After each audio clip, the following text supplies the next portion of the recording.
तो चलिए बिना किसी देरी के सीधे मुद्दे पर आते हैं। क्या पैसा सच में खुशियां खरीद सकता है? मतलब बचपन से ही हम सब यही तो सुनते आए हैं ना कि पैसे से दुनिया की हर चीज हासिल की जा सकती है।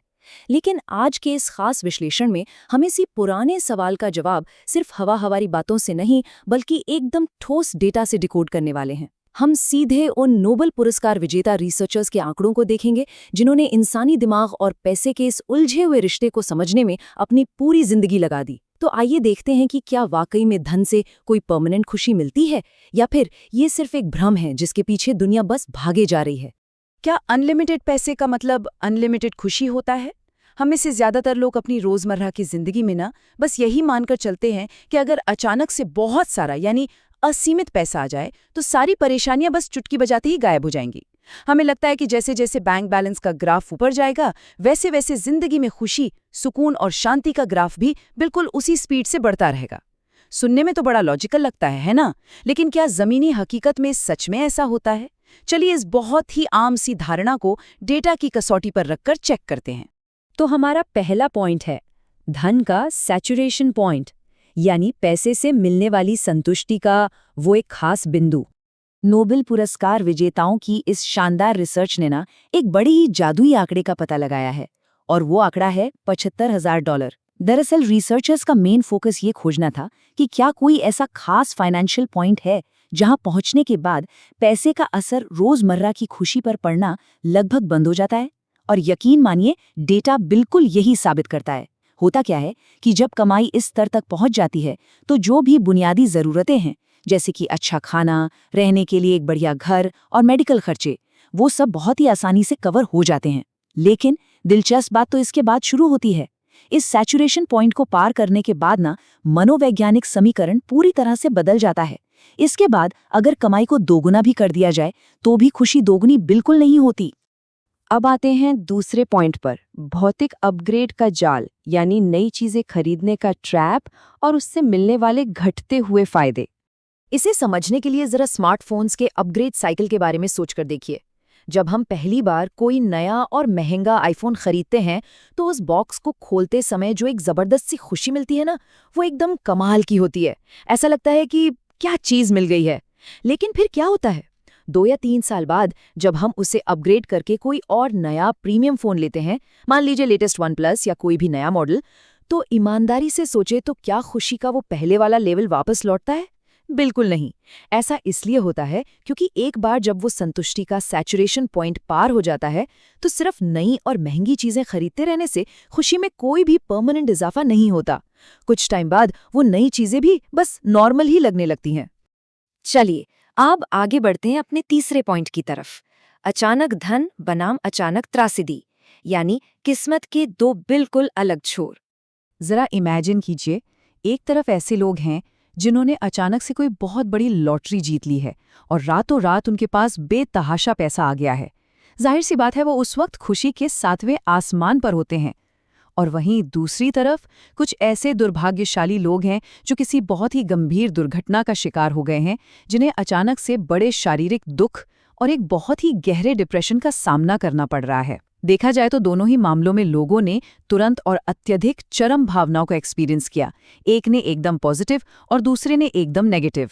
लेकिन इसके कुछ समय बाद जो हुआ ना, वो सच में किसी को भी हैरान कर सकता है। और यहीं पर आता है इस रिसर्च का सबसे चौंकाने वाला ट्विस्ट, रिटर्न टू बेसलाइन, जिसका मतलब है वापस अपनी सामान्य स्थिति में लौट आना। डेटा ने यह बिल्कुल साफ कर दिया कि एक निश्चित समय बीत जाने के बाद दोनों ही ग्रुप्स वापस अपनी नॉर्मल यानी जो उनकी बेसलाइन खुशी का लेवल था उसी पे लौट आए। मतलब लॉटरी जीतने वाले हमेशा के लिए अत्यधिक खुश नहीं रहे और दुर्घटना के शिकार लोग भी हमेशा के लिए उस गहरे डिप्रेशन में नहीं रहे। उनकी बाहरी परिस्थितियां भले ही आसमान और जमीन जितनी अलग थीं, लेकिन इंसान के भीतर ना किसी भी सिचुएशन के हिसाब से खुद को ढाल लेने की एक बहुत ही कमाल की क्षमता होती है। और यही हमें ले जाता है हमारे चौथे पॉइंट पर, हेड ऑन एक ट्रेडमिल को समझना। ये मनोविज्ञान का एक बहुत ही दिलचस्प सिद्धांत है। दरअसल इसी कमाल की खुद को ढाल लेने वाली क्षमता को विज्ञान की भाषा में हेडोनिक ट्रेडमिल कहा जाता है।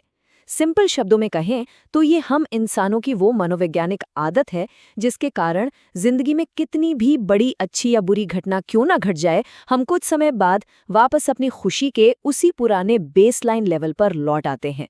बिल्कुल एक ट्रेडमिल की तरह इंसान पूरी ताकत से भाग तो रहा है, पसीना भी बहा रहा है, लेकिन असल में रहता उसी एक ही जगह पर है। और इसी सिद्धांत से ये तय होता है कि जब किसी को कोई इंक्रीमेंट मिलता है या अचानक से कोई बड़ा आर्थिक फायदा होता है तो उससे मिलने वाली खुशी की छलांग बस कुछ ही दिनों की मेहमान होती है, वो एकदम से अस्थायी होती है।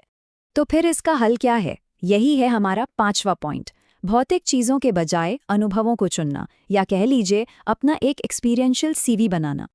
अब सवाल ये उठता है कि अगर पैसा और ये नई नई चीजें हमें बस इस हेडोनिक ट्रेडमिल पर ही दौड़ाती रहती हैं, तो इसका पक्का वाला समाधान क्या है? देखिए, एक तरफ है भौतिक चीजें, जैसे कोई नई चमचमाती गाड़ी या फिर एकदम लेटेस्ट गैजेट। इन सब का एक तय सैचुरेशन पॉइंट होता है और ये सिर्फ कुछ पलों की ही खुशी देती हैं। लेकिन दूसरी तरफ है जीवन भर के अनुभव। रिसर्चर्स ने ये साफ तौर पर पाया है कि जब भौतिक चीजों के बजाय अनुभवों पर पैसा खर्च किया जाता है ना, जैसे परिवार के साथ कहीं बाहर ट्रिप पर जाना या कोई नई हॉबी सीखना, तो वो जिंदगी में एक लंबे समय तक चलने वाली वैल्यू ऐड करते हैं। ये ऐसी सार्थक यादें बनाते हैं जो समय बीतने के साथ साथ पुरानी नहीं होती, बल्कि और भी बेहतर होती जाती हैं। और इसी से जुड़ा है हमारा छठा पॉइंट, नजरिया और काले बिंदु, यानी जीवन की बड़ी तस्वीर को देखना। एक पल के लिए जरा इमेजिन कीजिए कि हमारी जिंदगी एक बहुत ही विशाल, एकदम साफ और सफेद कैनवस है, और उस बड़े से कैनवस पर मौजूद कुछ छोटे छोटे काले बिंदु जीवन की उन नकारात्मक घटनाओं, छोटे मोटे तनावों या बढ़ती उम्र की शिकायतों को दर्शाते हैं। प्रॉब्लम क्या है ना कि इंसान का दिमाग कुछ इस तरीके से डिजाइन हुआ है कि वो उस पूरे बड़े, खूबसूरत और एकदम पॉजिटिव कैनवस को पूरी तरह से नजरअंदाज कर देता है, और पूरा का पूरा ध्यान जाकर अटक जाता है सिर्फ उन चंद छोटे छोटे काले बिंदुओं पर। सच कहूं तो यही रोजमर्रा की खुशी में सबसे बड़ी रुकावट है। तो चलिए, अब तक हमने जो भी समझा है उन सभी जानकारियों को एक साथ जोड़ते हैं। सबसे पहली बात, उन छोटे छोटे काले बिंदुओं पर ध्यान अटकाने के बजाय जीवन की पूरी बड़ी तस्वीर को देखने की कोशिश करनी चाहिए। दूसरी बात, सिर्फ भौतिक चीजों के पीछे भागने से थोड़ा रुकें और जीवन भर याद रहने वाले अनुभवों को संजोने पर फोकस करें। और तीसरी, सबसे अहम बात, हमारे पास जो कुछ भी है ना, उसके लिए दिल से आभारी रहें, यानी ग्रेटफुल रहें। रोजमर्रा की उन छोटी छोटी शिकायतों को इग्नोर करना बहुत जरूरी है। रिसर्च भी यही मानती है कि ये कृतज्ञता या आभार ही वो असली चाबी है जो इंसानी दिमाग को उस थका देने वाले हेडोनिक ट्रेडमिल से हमेशा के लिए बाहर निकाल सकती है। तो इस पूरे विश्लेषण के आखिर में एक बहुत ही गहरा और सोचने पर मजबूर कर देने वाला सवाल सामने आता है। आज के इस भागदौड़ वाले दौर में एक समाज के रूप में हमें असली संपत्ति और स्थायी खुशी को आखिर किस पैमाने पर मापना चाहिए? क्या हमें बस आंखें बंद करके सिर्फ उस पैसे के पीछे भागते रहना चाहिए जो एक लिमिट के बाद दिमाग को कोई खुशी नहीं देता? या फिर हमें अपना कीमती समय और संसाधन उन सार्थक अनुभवों को बनाने में लगाने चाहिए जो जिंदगी भर साथ रहते हैं? इस सारे डेटा और साइंस को देखने के बाद ये वाकई एक ऐसा सवाल है जिस पर हम सभी को बहुत ही शांति से बैठकर विचार करना चाहिए।